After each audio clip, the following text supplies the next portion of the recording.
ahead of time for that. Okay, so within this seminar, I wanted to, by Karen's kind invitation, give an introduction to and motivation for the use of system science methods in health, and particularly focusing on the application of dynamic modeling within this area, which itself is kind of a sub-area, although a dominant one within the system science field. So if we go now to the next slide, the agenda, I'm first going to be talking a little bit about motivations for system science approaches. Why are we thinking about complementing and adding to the set of techniques in our toolbox already, which is already rich? What is it that draws us to these techniques? I'm then going to characterize very briefly sort of the system science enterprise, what I call the science of the whole, and then dive into the very particular topic of dynamic modeling. Dynamic models go by a confusing variety of different names: mechanistic models, models of the physics of a system, mathematical models, causal models. You'll see many terms for them, and I'm going to try to, in this section, articulate sort of a general sense of the shared characteristics of dynamic models. And then we'll spend a little bit of time taking a glimpse of three different types of system science modeling, which are distinguished from each other by a number of characteristics, and each have their own area of application. And finally, I'll make some concluding remarks. Karen, next slide, the one where it'll say context. So the context of this work for me personally and for many of my colleagues worldwide within the system science area within health is the need to confront ever more complex health challenges. Challenges that have been growing in their magnitude and in their texture over the past decades, to come to include such classic problems as dealing with the needs of an aging population and a population which increasingly presents with comorbidities, the need to deal with syndemics of kind of mutually interacting conditions such as obesity, diabetes, and some infectious diseases, substance abuse, crime, poverty, and suicide, and the growing awareness of the impact of health disparities as causing major problems for all strata of society.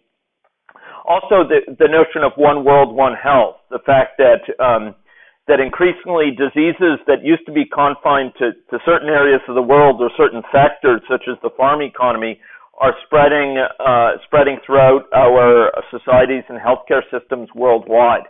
And there's a set of emerging infectious diseases such as SARS or MERS, of course HIV earlier, which are increasingly making it difficult to contain many previously geographically delineated epidemics. And there's a variety of other recognitions of the role of, say, early life insults on the life course, on life trajectories, that are really coming to the fore and motivating a recognition that we need to really confront health challenges in a proactive way to really lower their burdens substantially beyond current levels. Now, next slide here. So this slide is on traditional techniques, and there's no question that within the health realm we have secured enormous, profound, and long-standing benefits from a variety of techniques that are well known to those in the rooms here. And those include, pathway-specific studies and wet labs on trying to delineate the biologic pathways associated with certain types of risk factors, randomized clinical trials, traditionally serving as kind of a gold standard for assessment and HTA of the efficacy of different interventions, large-scale epi studies, and of course a variety of statistical analyses So a little bit of background, my lab, like many of those who are on this call, has placed a very high emphasis on statistical treatments of much data. So whether it's competing risks analysis, survival analysis, recurrent events analysis, various types of generalized linear regression models, etc. These are all critical tools of our toolbox for understanding relationships between, say, risk factors and certain outcomes at the small scale. And they've added a great deal of value to our understanding of many of the health challenges and have helped elucidate many priorities on the health front. So next slide, Karen. On traditional techniques like these really form a key component of the toolbox. But, increasingly in my own training, and I know the training of many other health scientists, there's a recognition that while this sort of reductionist approach that's associated with these sorts of wet lab studies, these sorts of clinical trials and statistical analyses is extremely valuable in elucidating the impacts of particular pathways and small mechanisms. It really needs to be complemented by techniques that will help us understand the next link, the link as to how all these different lines of evidence fit together to shape, say, the impact of health policy trade-offs if we choose between one intervention or another, or to help us elucidate how these different components, elucidated in these reductionist fashions, fit together to link up what's happening at a micro level to the meso level, say the level of a neighborhood or family, and then to the macro level, the level of a city or region. Going from the micro to the macro, going from the mechanisms of genetics even to the level of the person's whole health is a major enterprise. And it's not merely reducible to understanding about each piece in isolation, any more so than the phenomena of a traffic jam can be reduced to understanding of how a car engine works or how car axles work. It's a different sort of phenomenon. These higher level phenomena depend on these lower level details, but there's a lot more in the mix than simply understanding those details. And the key factor here is that making decisions without understanding these linkages from the micro to the macro can be fraught with difficulties. We need to understand how all these pieces affect the whole. So, Karen, the next slide, challenges for unassisted traditional techniques. We are very aware that in some of the foremost health challenges, we're dealing with issues that are really causally tangled, which aren't merely aspects of demographic change, aren't merely aspects of the natural history of infection of a disease, aren't merely aspects on the behavioral front of how people mix together or transmission of norms, attitudes, and health beliefs, but rather they involve a tangling of all of them. And, when we need to reason about multi-level and multi-pathway health ecosystems, such as are associated with obesity or tobacco, or when we need to rigorously assess drivers for the patterns we see in society, or even more so, looking down at the last few of these items, if we need to think about novel interventions that will really make a difference, that will be high leverage, robust, cost effective, we need to start thinking about how these pieces fit together and how they relate to counterfactual situations. To be able to posit, as it were, a theory about how things work out there in the world that might explain statistical patterns and allow us to ask about counterfactuals. So next slide here, Karen, on systems effects. So the general recognition here, and this transcends any one field. This is not about health. This is a general recognition that perhaps was earliest felt within the physics area, made its way into engineering and health, and increasingly throughout diverse other fields, is that there's these things called systems effects, where you can have a system where the whole is greater than the sum of its parts. It's not merely reducible to each piece in isolation. There needs to be a theory of how those pieces come together to produce the so-called emergent behavior, the overall behavior of the system. The analogy I gave a few minutes ago of the traffic jam is an example of one of these kind of systems level effects. We could study each car in isolation, each axle of each car, each engine, and we'd know very little about traffic jams. We'd have a huge amount of understanding that might be somewhat relevant to traffic jams, like how fast cars can travel, etc. But we'd know rather little about why traffic jams form at certain places, what we can do to change traffic jams. So the reflection here is that the interaction of very simple components can sometimes lead to surprising behavior of a system as a whole. And the patterns that we see for a system as a whole, say for a neighborhood or for a region, can be very different than what's seen at the individual level, what's seen within each family. And to really understand how incentives operated at a family level or an individual level ripple through to the overall response in the health system and healthcare to policies, we need to understand these linkages. We need to understand why traffic jams form and not merely each car in isolation. So, Karen, in the next slide, for example, I give many examples within the health area where, understanding the pieces doesn't translate to that high-level key understanding. So, for example, we know that results from clinical trials, which control very rigorously for many factors, often provide only loose understanding about the actual effect of a drug or a device or a weight loss regimen or for that matter, tobacco cessation policy within the real world. Because we have all these effects that are controlled for in the clinical trial that in the real world vary quite widely. And some of those effects can be very important, changing norms, changing attitudes, issues of risk perception, issues of compliance. They actually come to form a big role.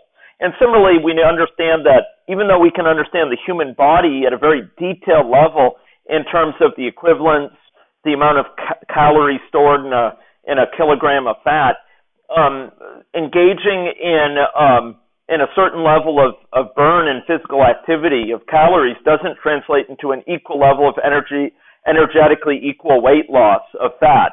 We know there's all these feedbacks that are involved that, for example, when you try to lose weight, your body regulates itself and slows down its metabolism. So each successive kilogram is harder and harder to lose.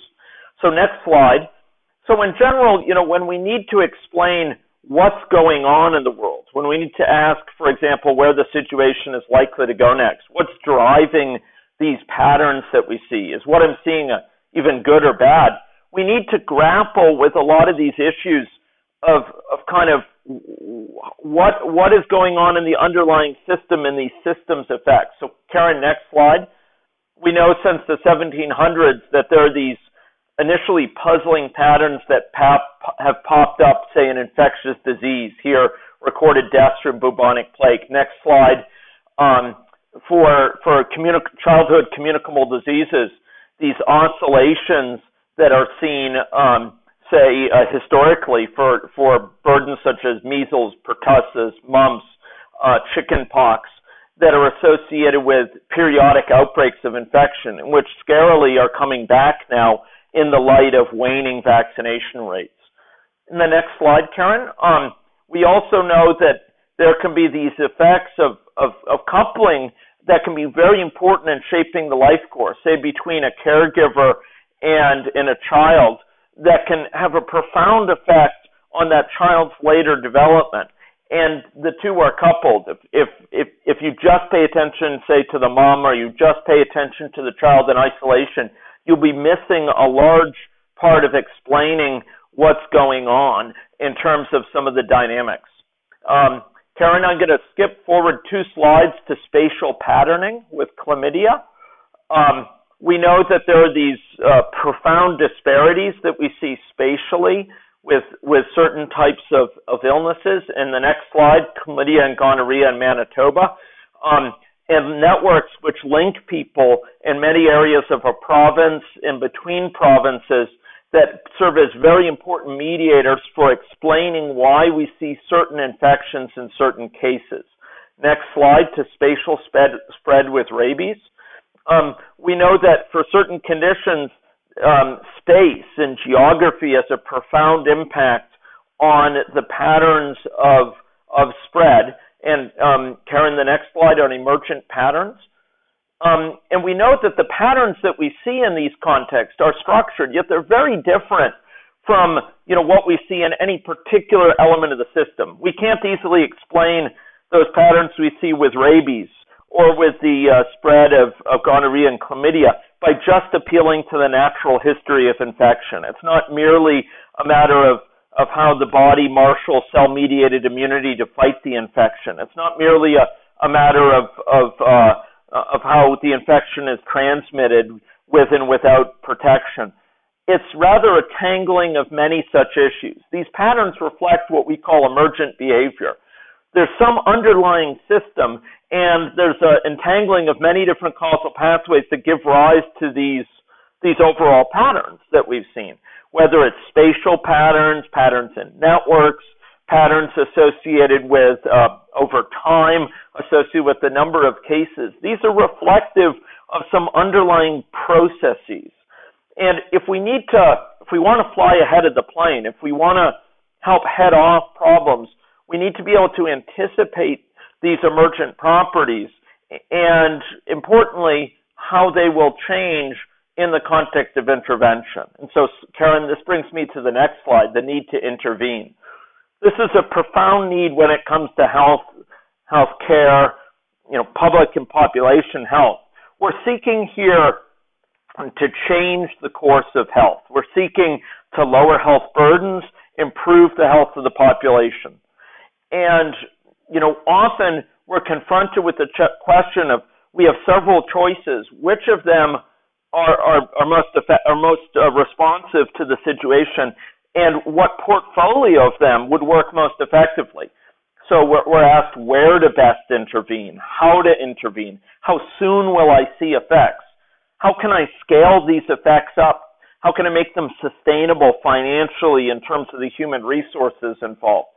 We get into implementation science issues that are often, and translational issues that are often of great interest these days, and that can be really quite thorny.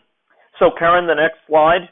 We know in this area that, for example, individuals, if we're dealing with communication of pathogen like TB for this case, or of norms, attitudes, beliefs about health, that certain individuals can be more influential, can be key because, say, they link up different groups. They serve as these bridging individuals who might bring an infection from one community or one different social substratum to another. In the next slide, we also know that there's a tremendous amount of assortativity and associativity, propinquity.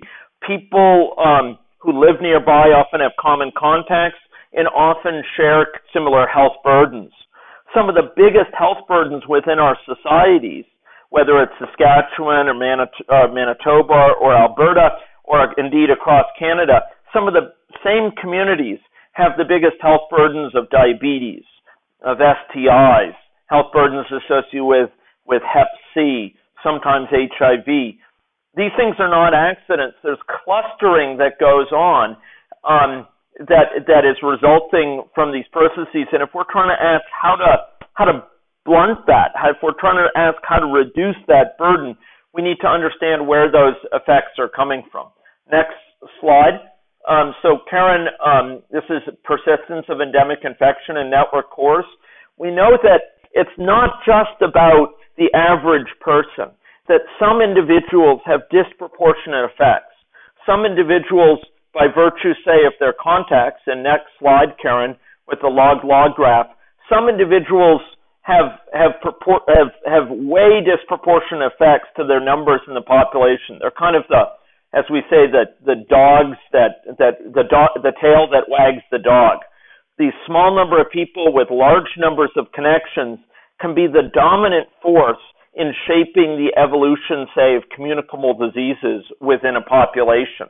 These small fractions of the population which circulate widely can be responsible for the survival, in fact, of the infection in the population, and can very fruitfully be the focus of targeted interventions. So next slide on tipping points. We also know from many areas, and it's not merely communicable disease, that there are tipping points. If we can bring the healthcare system to a point where it can deliver quickly enough, and if we can bring the public health system along so that there's sufficiently fast delivery, say, of treatment or of screening or prophylactic measures or vaccination, we can sometimes prevent an infection from being able to establish itself within the population. And while the population may have individuals who are susceptible, the population as a whole is immune. The population as a whole exhibits what we call herd immunity. Okay, I'm hearing some odd audio. Is that you folks?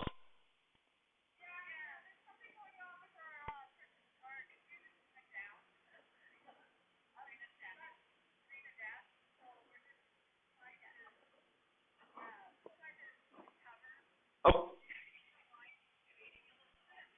Okay, sure. Can you hear my voice?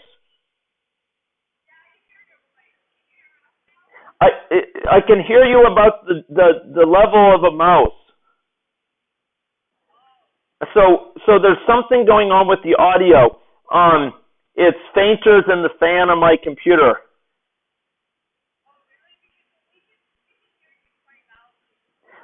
Okay, my apologies. Okay, so I'm just trying to think what to do about this. Why don't I use this time to dial back in? And that might correct, that will allow you to get the computer problem fixed. It might allow the improvement to the audio. Okay, I'll call back here. Yeah, sorry about that. Okay, so you heard my comments on the impacts whereby a small fraction of the population can have disproportionate impact in terms of, say, keeping an infection present, or in terms of leading it to spread. We also are aware that whether it's in terms of pathogen transmission or transmission of knowledge, attitudes, beliefs to things such as smoking or physical activity or what have you, there are tipping points which can apply, whereby if you can just build enough, get enough of a nudge to things, a small bit more may make a qualitative difference in the results. So increasing, vaccination rates by 2% more may lead to a decrease in terms of the burden of illness, of a factor of 10. These tipping points have been studied for the most long-standing way within infectious diseases, but they also apply in many areas of health and more broadly. And once again, this is a systems effect. What we call herd immunity at the population level for something like transmissible disease is not a function of one particular person. It's a function of the system as a whole. And even though particular people, say, may remain vulnerable to infection, the population as a whole is resilient to infection. It's as we say, immune at the level of herd immunity. Next slide, path dependence. We're also keenly aware that effects of early life insults can have lifelong impacts on their on the people who suffer them, and whether it's exposure to diabetes in utero, such as we've studied with gestational diabetes, the effects of nutritional deprivation or emotional deprivation, these have been shown in many studies to lead lifelong effects. They're, as we say, lock-in effects or path dependence. Our exposures early on set us in a different trajectory than we would have had otherwise, and it can be very difficult to later remediate those trajectories. So, Karen, next slide. So in these complex systems, we suffer a number of challenges. They can exhibit counterintuitive behavior.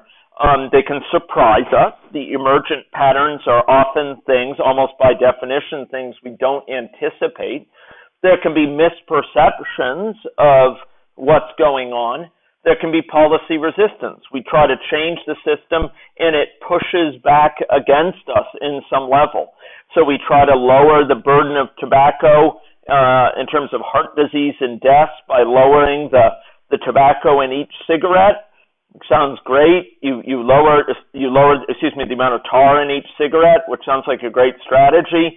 You do less harm to each smoker with each cigarette smoked, and what happens? Well, it does help those people who are established smokers and would have stayed smokers, but you also lower the quit rate. So people who would have quit maybe feel less of a need to quit because they perceive cigarettes as less dangerous. They switch to low tar cigarettes and console themselves with the thought that they're not as nearly as dangerous as the previous type of cigarettes were. Same thing with nicotine, and we could go on and list, and I do have lists of perhaps dozen or so health interventions where exactly these sort of things have happened. Now, these phenomena pose real problems. They're not merely intellectual challenges. They pose real problems in learning from experience, in coordinating, in planning and deciding what to do, and in designing an effective healthcare system. If we can't understand how our interventions, if we can't reliably and robustly understand how our interventions will secure effects, and which intervention might yield effects sooner or more extensively than another, it's very easy to misprioritize things or even to end up shooting ourselves in the foot. So, Karen, if you go forward to the agenda, I'm going now to the science of the whole, system science. So the general reflection from a system science side is, look, these patterns that we see, these aspects of emergence, whether it's a traffic jam or those bell-shaped curves associated with the epi curves for transmissible illnesses, or whether it's the disproportionate impact of heterogeneity, these result from some sort of processes out there in the world. And the persistence of these patterns of ill health, of health disparities, reflect these underlying processes that are operating that tangle together many different factors: demographic, associated with natural history of a given condition, associated with the behavioral and social context, the policy context, the built environment, etc. So the reflection in system science is to truly understand why these patterns persist and why they resist efforts to correct them, and how to most effectively lessen the burdens. We need to reason consistently about these processes that give rise to them. And if we don't do that, we may be working at cross purposes with the nature of things. We may be blowing into the wind, and we may end up getting forceful blowback in the form of policy resistance.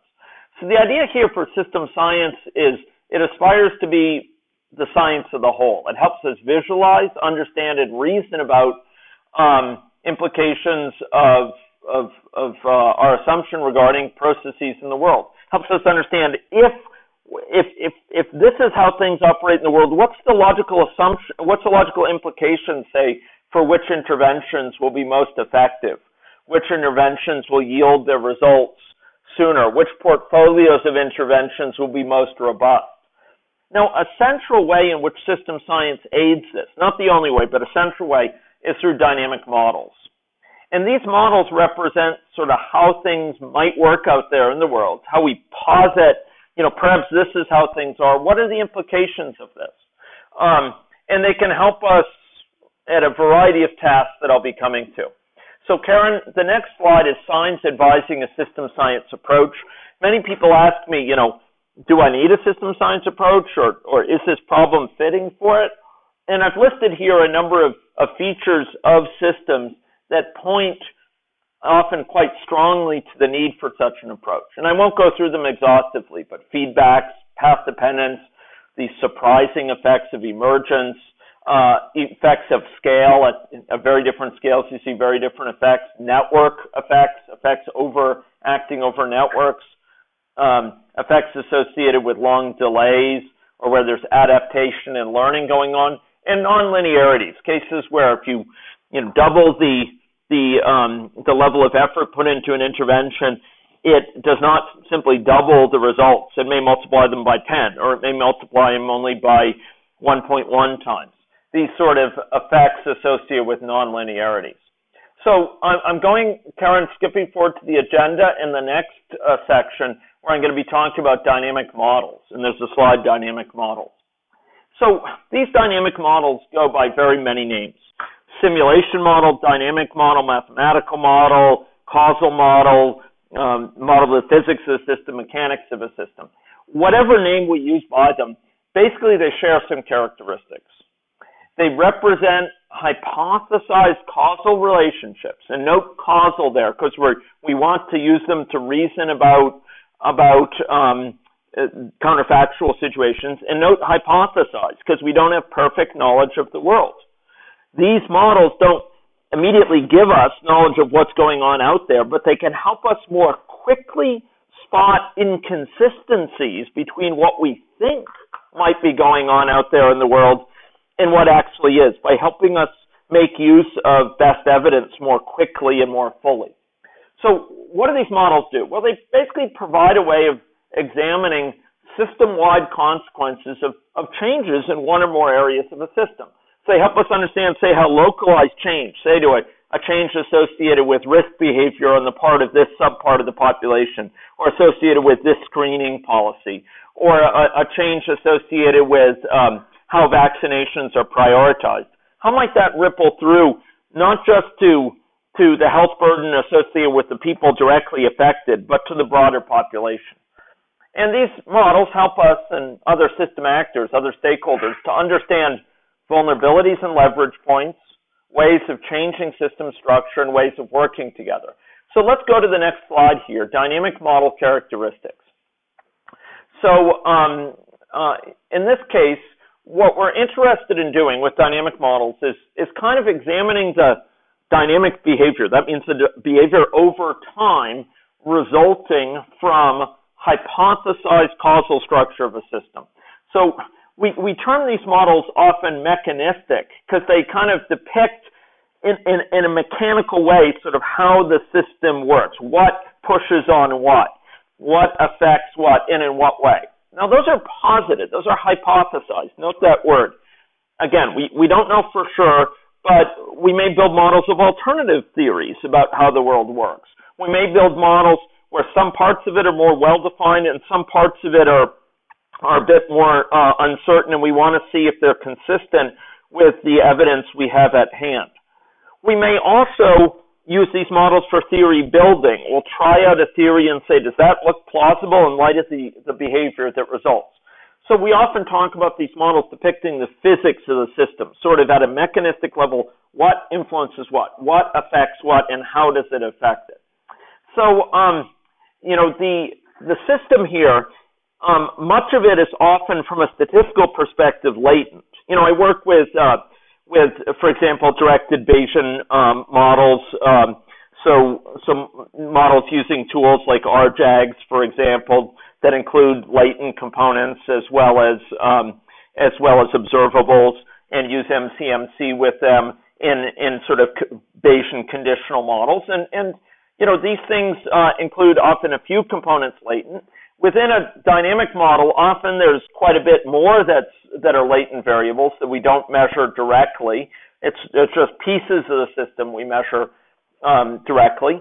But within these systems, the way in which they work, the most fundamental level is they simulate, the simulation will simulate over time in a step-by-step fashion. Think of week by week by week, or day by day by day, the evolution of the state of the system. By state, I mean here, what's the current status of the individuals across the population at a given time?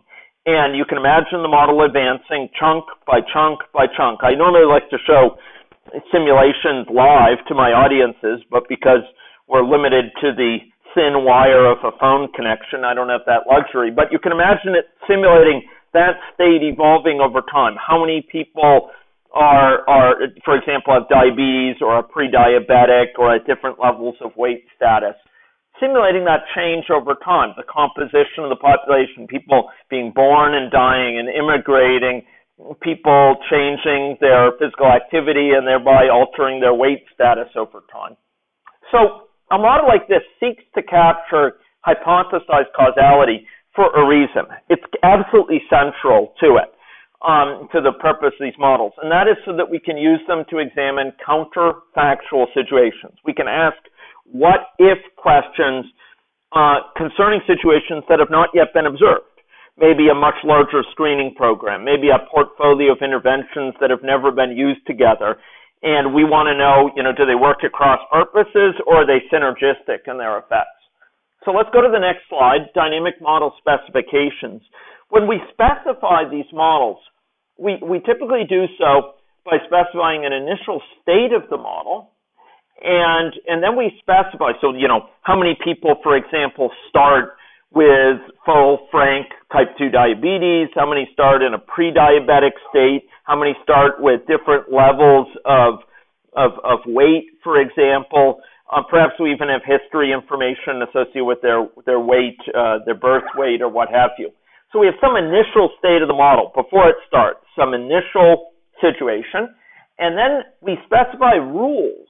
And this is true across the three types of modeling I'll be talking about, which indicate how does the state of this model change based on the current state. Now, that may sound oddly circular or recursive, but note there I'm saying, how does the state change? In other words, say, what's the rate of change of the state based on the current situation? Or what are the hazard rates that apply for a person going from one state to another based on the current situation? So we give rules that specify at an incremental level how are things going to change based on the current situation. And then from such a specification, the initial state, a simulation will then map over time, step by step by step, how the system's evolving. At each state, it will compute, say, the rate of change of the state, how quickly the number of people with diabetes is going up or going down, and that will then that will lead to the next state, to what you see in the next state. And so over time, the model evolves in this fashion. So if we go to the next slide, dynamic model characteristics, we have this evolving state over time. The model specifies incremental changes given the current state, and the system behavior, and this is absolutely key. The system behavior in the models, like the behavior of many complex systems in the world, is emergent. It doesn't result from any one piece. We don't pre-specify, this model will have a sigmoidal path associated with this outcome. Rather, that results from the interaction of many different components of the system. And because of that, because these models are typically nonlinear, we can't pre-specify ahead of time how it will behave. So models like this are very useful for asking about nonlinear systems where, say, doubling the size of a policy's investment doesn't really double the gains from it. It leads to very different outcomes. So, Karen, the next slide, I'll just note in passing that these sorts of simulations are extremely well accepted, and very well established in many areas. Those on the call would probably never want to fly in an aircraft on an airline where the pilots haven't undergone extensive training on a flight simulator for how to fly a plane in all sorts of adverse weather conditions. It would be unthinkable. The idea that they need to train actually in real weather to get that training would be extremely dangerous for the passengers and for the pilot. Instead, we ask them to go through flight training. We put them in a flight simulator. And so it is for engineers, so it is for driver training or process plants, even these days for some construction and for planning traffic. So here we're talking about bringing in the health area an analogy, using simulators to try out policies, that it's quite similar to what's established in other areas. And in fact, these sorts of simulation models are very well used, for example, in certain realms of business decision making and other policy avenues, such as for tax policy at StatsCan. So let's go to the next slide, models as thinking prostheses. So the idea here is that simulation models help us learn. They help complement our limitations. We as people are pretty poor at thinking through the implications of our theory of the world in a consistent way. To try to do it in our head, putting all the pieces together, all the evidence that's been drawn from statistical studies and from data collection in the field on certain parameters and from large-scale observational studies, to try to put that together in our head and simulate what would happen if an intervention was put into place is very challenging. In fact, it's beyond the Einsteins of the world to do that consistently. However, computers are extremely good about doing dumb things quickly, and this is one of the dumb things they can do. They can add things up over time very, very effectively, and therefore they complement us. You can think of them as kind of a learning prosthesis, in the same sense that cane complements our limitations. A computer complements our cognitive limitations. So it helps us make sense of the evidence more quickly, reliably, and rigorously by taking a model that captures sort of a theory about what may be going on in the world, running it and seeing to what degree, say, it accords with empirical evidence that we have, to what degree it helps explain certain patterns, or perhaps it runs counter to that evidence, in which case we need to look and question our theory of the world, and occasionally we need to question the evidence. A number of times, a handful of times in my career, I've spent my head banging against the wall to improve my model because I just cannot get it to match the time series that's available or the data points. And finally, I go back to key stakeholders and tell them, help me figure out what's broken about this model. And they look into it and find out that the data that I'm using is actually, it had changed definitions for those years, or it was suspect because of issues with sample sizes, or it had issues because of it was not collected in a consistent fashion or quality fashion. So these models help us to kind of take whatever evidence is available and help see if it jives with our best understanding about what may be going in the world, and therefore help us spot more quickly and robustly inconsistencies between what we think is going on and what actually is. So I'm going to skip forward here just 3 slides to a slide that says simulation models, a few of many uses. So these models have many, many uses. The biggest one that recommends them these days for many uses is serving as a what-if tool, to ask these what-if questions about counterfactuals. What if we were to put this intervention that worked really well in Toronto into effect in Saskatoon? What might we expect the gains to be? How quickly would we see them? How cost-effective or high leverage would it be, etc.? But the models have many other uses as well. My colleagues, Don Burke, who's the Dean of the School of Public Health at Pitt, has listed dozens of ways in which simulation models can be used. Josh Epstein at Hopkins has a similar list that he's rolled out. So these models have many uses. One of the most important uses perhaps for the group here is they can help prioritize data collection. They can help identify key points of data that are particularly important to know about, key gaps, which, if we knew them, could have a disproportionate effect. I'm going to skip forward, Karen, another 3 slides here to one that says common concern, model scope. Regardless of what type, and we're going to dive into the types of models in just a few minutes here, regardless of what type we're dealing with, a common concern that comes in for all of them has to do with the scope of the model. What's included and what's not included. Which quantities in the model are what we call endogenous. They're represented in the model in a way that the model is actually calculating them. It's generating them. It's producing them. We don't specify ahead what those quantities will be over time. It tells us what those quantities will be over time.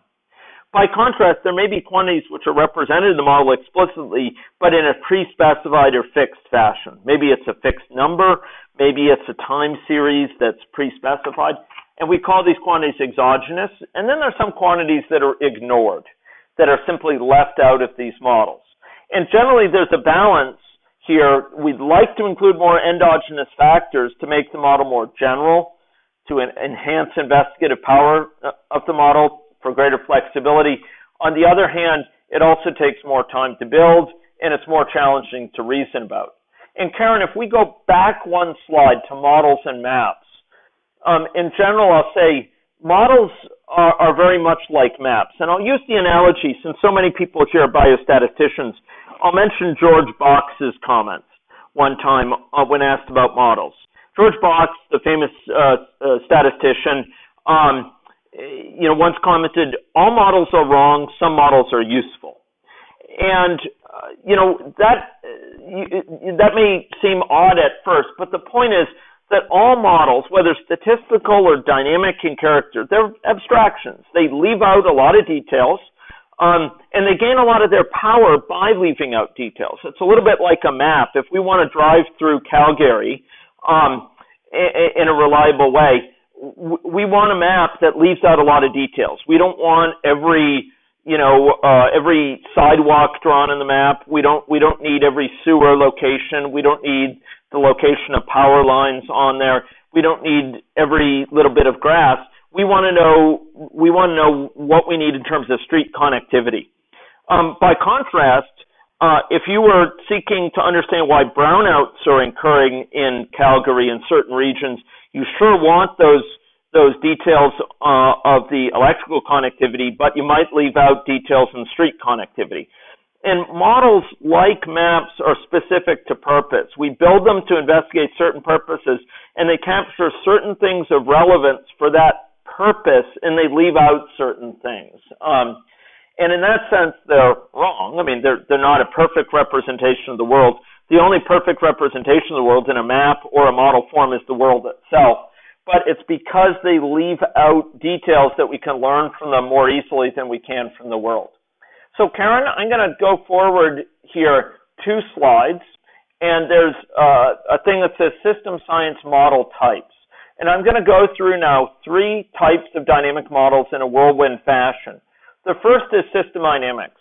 And Karen, if you go forward a slide, system dynamics models have been around since the late 1950s. They came out of work by Jay Forrester, who is a world-famous expert in cybernetics, the science of feedback systems, and is responsible for a remarkable set of technologies that expanded across North America during the 40s and 50s. What is system dynamics? Well, it's a feedback-oriented perspective on complex systems that puts a real premium on understanding the feedbacks. And it's an evolving methodology that helps us conceptualize, to sort of help understand, describe, analyze, and manage these sort of feedback systems. Now, I'm going to go to the next slide, Karen, where I show some system dynamics artifacts. And I apologize for the adverse coloring here. We have here up in the left-hand side a qualitative model, which is or maybe we should call it semi-quantitative. It's not fully quantitative. It captures some polarities associated with the situation, linking up various factors, linking poverty and substance abuse. System dynamics includes a substantial component of qualitative modeling as well as quantitative modeling. And an example quantitative model is shown in the lower right side, where we have what's called a stock and flow model, which can be reduced to ordinary differential equations. So, Karen, next slide, system dynamics offered. It offers these qualitative and quantitative components. It has a real emphasis on a modeling process that engages from the very start to build value on the part of a stakeholder and puts an emphasis on working in a participatory way. Now, very interestingly, despite this openness to an inclusion of qualitative components, it has a really rigorous mathematical foundation we'll see in just a minute. And as a result, by tapping into the power of applied math, a really rich set of analysis approaches, and a simpler set of software that can be used to manipulate it. So Karen, next slide, notable system dynamic features. So a couple features of this field. It's a focus on feedbacks and accumulations as sort of drivers of a system. Feedbacks as shapers of behavior in a fundamental way. These situations where a change in one area of the system ripples around to push back against or amplify that original change. Think one person gets infected, they have contact with others that lead other people getting infected, and that causes even more people to be infected. That's a reinforcing feedback. It amplifies that original increase. By contrast, there are some sorts of feedbacks, such as those involved in homeostasis, that are regulatory in nature, or those associated with learning. You know, we see a policy that's yielded adverse results, people study it, perform a bunch of analyses, go back and figure out how to improve it, and now the policy offers better results. That's an example of a balancing feedback. That initial change of adversity triggered a set of responses that lessened that initial tendency. So here, within system dynamics, is this focus on feedbacks and accumulations over time that lead to delay and inertia of a system, and in fact disequilibrium, a situation where a system's out of balance. Now, the models in system dynamics admit to formal reasoning, which can be very important for mathematical analysis, and they can be applied at different levels of granularity. So next slide, Karen. So here's an example of a basic model structure in system dynamics. So forgive me, I just trotted out a model because I wanted to show how it maps to some mathematics as well. So here we see a population in the most basic way divided up into three categories: susceptible people, infected people, and recovered people. And we see a number of other intermediate variables like population size, which is just the sum of several, fractional prevalence, which is just infective over population size, etc. So we might have a system dynamics model that's described like this. And in each variable here, shown with words there, there's either a formula or a number, a value, or a formula that relates several other features. And those arrows indicate dependency. So, for example, incidence depends on the contacts per susceptible per unit time, and also the per contact risk of infection per discordant contact. In other words, the transmission risk per discordant contact, or recovery depends on the average duration of infectiousness plus the number of infective people. So if we take a look at the next slide, Karen, forgive me for the poor visual here, but fundamentally, a model like this can be expressed in mathematical form. If we give each quantity in that last slide, the original slide with the model, if we give each a short name, next slide, Karen, we can show some underlying equations. And these are differential equations. The S dot, I dot, and R dot indicate rate of change, the differential of S with respect to time. So it's ds dt, as it were. And on the right-hand side, we have a depiction at a mathematical level of those formulas that are in the system dynamics model, but are often not shown up front. And I'm not going to go into this except to say that a given flow here corresponds to some of these factors. So the two blue terms, which are, in one case, it comes out of susceptible, hence a minus sign, and it goes into infective, hence the implicit plus for the I dot. If you go back a slide here, what you'll find is that corresponds to that flow between susceptible and infective. So these models that may look very qualitative when we look at them as stocks and flows, boxes and flows, those are in fact reducible to mathematical depictions. Let's go to the next slide. I'll actually, for the sake of time, I'll skip forward 2 slides. So what are these components of the system? Well, The first component is stocks, which represent accumulations. These are things we can measure at an instant in time, and they're accumulations that rise and fall over time, and they're shown as rectangles. So Karen, go forward one slide where it says basic model structure, and stocks are highlighted in red.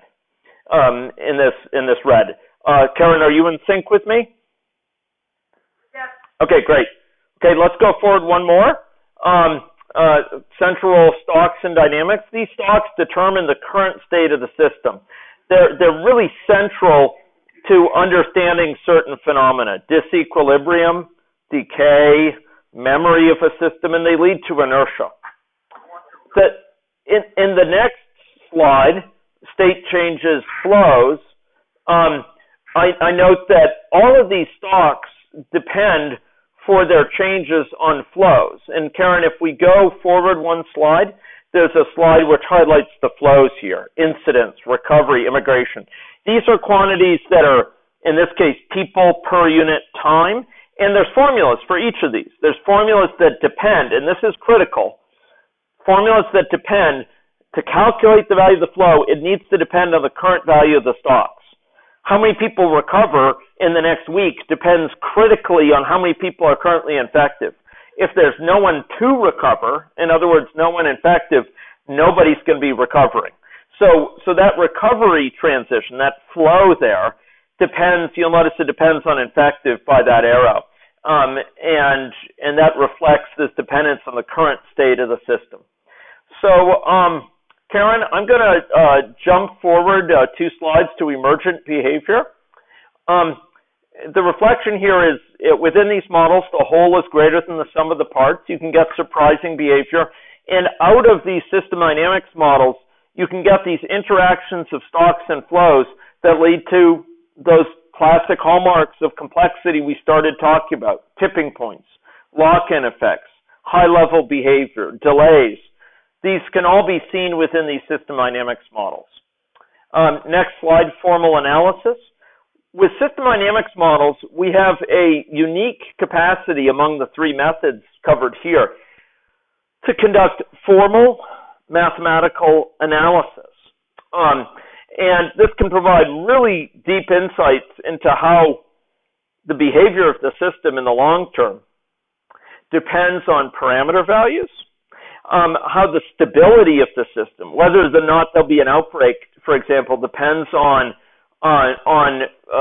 how quickly aspects of the healthcare system respond. We can represent that in the model and reason about how quick do we have to respond to keep the outbreak under control. We can reason about what feedbacks are driving the system at any one time. What are the major drivers for it? And finally, and I'll just go to this next slide, as a nod to much of our work, we combine these techniques with computational statistics methods and machine learning approaches, say using particle filtering, in other words, sequential MCMC methods. We can use models like this to stay current with the latest evidence and to sort of correct for model limitations. So one more slide on system dynamics. Some notable strengths of system dynamics. It can capture dynamics of continuous variables in regulatory processes. You can quickly create a model prototype. It does provide support for participatory modeling with communities, for example, as Karen has engaged in. It has very easy to understand interface to kind of put together a model, and you can conduct formal analysis with the model that can be very powerful. So next slide, key take-home messages for system dynamics. It focuses on feedbacks as the fundamental shapers of dynamics, feedbacks and accumulations. A common goal is to enrich sort of mental models of stakeholders. The models are specific to purpose. It can be applied at different levels of detail, at the individual level or at the more regional level, city level. And these models can admit to formal reasoning and analysis. So I've just finished up system dynamics. Karen, if you go to the next slide. I'm now going to talk briefly about agent-based modeling. So next slide. and this one is entitled Agent-Based Models. So an agent-based model is also a simulation model. Like system dynamics, it's also simulating the step-by-step evolution of a population over time. But it characterizes the population in its dynamics in a very different fashion than system dynamics. Within agent-based models, we have one or more populations that are modeled explicitly as being composed of individual agents, individual, say, people. Or it may be a population of people and a population of primary care physicians. Those may be two populations, people in the general population and primary care physicians. You could have multiple populations in general. And each of those people is associated with certain characteristics, parameters, state, actions that change the state, rules for when those actions fire, and a means of interaction between these agents. It has a time horizon and some initial state that's specified. So next slide. Well, I'll just briefly comment that while a system dynamics model takes a population and breaks it up into categories of people according to how many people are in each state, it just counts the number. So it organizes the model by the state or characteristics of the person and counts the number of people in a given state, the number susceptible, the number exposed, for example, at a given time. By contrast, in agent-based modeling, we organize the model according to individuals, and each person keeps track of their own state, their own characteristics. This can be very effective for capturing heterogeneity. Okay, so Karen, next slide, model population. So we might define a population, and then during simulation, it turns into lots of individual people, shown as these little people figures. In an agent-based model, the population consists of people who are associated with parameters. So next slide, Karen, which says it shows three parameters: ethnicity, sex, and income. So in the model, we might say, according to our theory of personhoods, remember these models describe they characterize a posited theory and help us understand what are the implications of that theory over time. So maybe in our theory of personhood, very simple theory, we right now have ethnicity, sex, and income represented. And during simulation, each person in the population would be associated with some particular ethnicity, some particular sex, some particular income. And some of those might evolve over time, say their income. So we have a population composed of these individual agents each of whom have these characteristics as delineated by our theory. And in an agent-based model, each person further has state. So I went to the next slide, agent-based model, Karen. And now I'm going to the next slide, examples of discrete states. So their state might, for example, consist of a division into susceptible, exposed, infected, and recovered categories. So each person is associated with it at any one time with respect to their infection. They're in either an exposed state or an infected state or susceptible state or recovered state. And over time, they transition according to hazard rates associated with those transitions, according to events which occur, such as exposure to environmental contaminants, or according to some timeout, say. Next slide, Karen. So here we have two state charts, one that might involve aspects of infection status, natural history of infection, and another on the right which has to do with attitudes towards care seeking, for example. And those might characterize different aspects of that person's state, one with respect to knowledge, attitudes, and beliefs with respect to care seeking, another with respect to natural history of infection. Finally, and I'm going to that agent-based model, so I'm going to go to the next slide, we can add contact networks in, link people up, say, according to a network, or put them in a GIS space according to geographic locations. And we have quite a few models of each sort. Next slide. While in system dynamics, we had behavior over time resulting from stocks and flows, in agent-based models, we also have that, but we also have patterns over space and network. So if we go to the next slide, for example, in a model that Karen has encountered before, we might have, for example, a model of deer as they wander over a landscape, and we have deposition of prions, of these misfolded proteins that is greater in some regions, lesser in others, because that's where the deer congregate to get water, to get new grass along the periphery of the lake. And down below, we see a graph which shows the number of deer of different sorts over time, a little bit like what we get out of a system dynamics model. But here that's resulting from totaling up the number of particular deer in different categories as determined by the deer status. So just going on a slide or two, here, we can have spatial dynamics over time.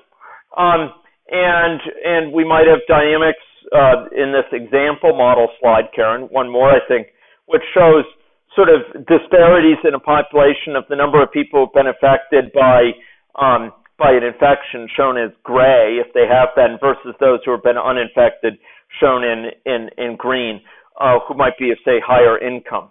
We could take into account the network context of people. So the next slide, in terms of spread of attitudes, knowledge, beliefs, and typically with these models, they're stochastic. I'm going to try to finish up here in about within the next 5 minutes for questions. So we have stochastics in a given run of the model. So Karen, I'm on a slide that says single run. A given run of the model might yield perfectly, specific results for outcomes in terms of, say, the number of cases among high SES individuals or low SES individuals. You can see that up top here with the orange being low SES, the purple being high SES. Down at the bottom, we see if we run the model many times in a so-called Monte Carlo ensemble, maybe we run it 50 times or 100 times, we see that there's actually histograms that are produced, empirical histograms from successive runs of the model. We see that most runs, for example, have low SES cases that are 2,000 or above, but then there's a significant number that even the low SES has very low numbers of illnesses. So there's some stochastics associated with behavior at the individual level. And if we consider the effects of an intervention, next slide, the intervention might also have a empirical distribution as sampled by a histogram associated with its effects over time. In contrast to system dynamics, I'm going to the next slide, matters of scale. It's straightforward to build ABMs that feature multiple levels of context, say level of individuals, levels of neighborhoods, schools, country as a whole or region. And the emergent behavior within these ABMs differ strikingly at these different scales. So next slide, this is an example I build in some of my boot camps showing kind of different regions where each region has within it different people. The regions are connected via communication or road networks, and people might go from one town to another, bringing, say, an infection with them. So next slide, ABM's notable strengths. So finishing up the ABMs area. ABMs are distinguished by their rich capacity to represent network and spatial context and multi-level nesting, to capture longitudinal progression of an individual, which is often of great interest to certain types of interventions or for calibrating a model. We can endogenously characterize intervention effects and say implementation science concerns in many such models. We can capture situated decision-making of agents. People's decision-making is affected by their context and by their learning, and we can capture rich heterogeneity. They also are amenable to rich visualizations and can serve as kind of in silico assessment of study designs, of statistical measures, of population characteristics. We can test them with a synthetic model defined at an agent-based level. So Karen, I'm just going on to the next slide called discrete event modeling. Discrete event modeling, I'm going to spend far less time on, so we can finish up here. Discrete event modeling is very commonly used for characterizing healthcare processes, including, say, stages of workflow of a patient being worked up within a hospital, say, in an emergency department. And you could see on the right-hand side here, for example, the model might branch. Is a CAT scan needed? If so, that's done. Otherwise, a VQ scan will be considered and performed. Otherwise, an ultrasound scan. They'll admit the patient and potentially get them examined by a doctor and nurse, which requires a room. So these sorts of models have very delineated processes. They tend to be much less flexible than, say, an agent-based model, but they are typically also conducted at an individual level. And they focus particularly much on resources, whether they be human resources like clinicians, operating theaters, beds, and equipment. Human resources, it could be fixed resources like a room or an operating theater, pieces of equipment. And a lot of the interest here is in the throughput of the system, how many people we can treat per hour sustainably, what's the waiting time for people within the processes, and how many resources do we need and where should they be located within a facility to reach our treatment goals. So next slide, Karen. Discrete event modeling strengths are its ability to crisply represent processing in the context of limited resources, the capacity to identify impacts on health services delivery, throughput, or waiting times of having different levels of resources. Think more attending doctors, fewer attendings, more residents, more nurses, more beds available, more spaces for examining a patient. It allows for planning of resource coordination and placement of resources and facility layout, and it imposes less reliance on computational skills. So just down to the last 2 or 3 slides here. Next slide, system science methodologies, highly complementary. Different modeling methodologies here seek to answer different types of questions, and no one system science methodology offers a replacement to others. Often we could secure great synergies by using multiple combinations of these methodologies for the same model, or within the same model, or within the same modeling project. And much of our work is focused on hybrid strategies. Next slide. So a couple key take-home messages from the entire presentation. Addressing many practical challenges in this world is especially hard because they exhibit features of complex systems. They exhibit tipping points and nonlinearity. They exhibit emergent behavior, policy resistance. And system science provides us with tools to seek to represent and reason about behaviors of complex systems. These models express, they capture, they specify, and let us examine the impacts of dynamic hypotheses concerning processes out there in the world and help us understand kind of what's going on, help us build theory, as well as given theory, they help us understand how interventions might affect things. They are specific to purpose, and multiple and hybrid modeling techniques are complementary for describing complex decision-making. So those are all the slides I have. I would welcome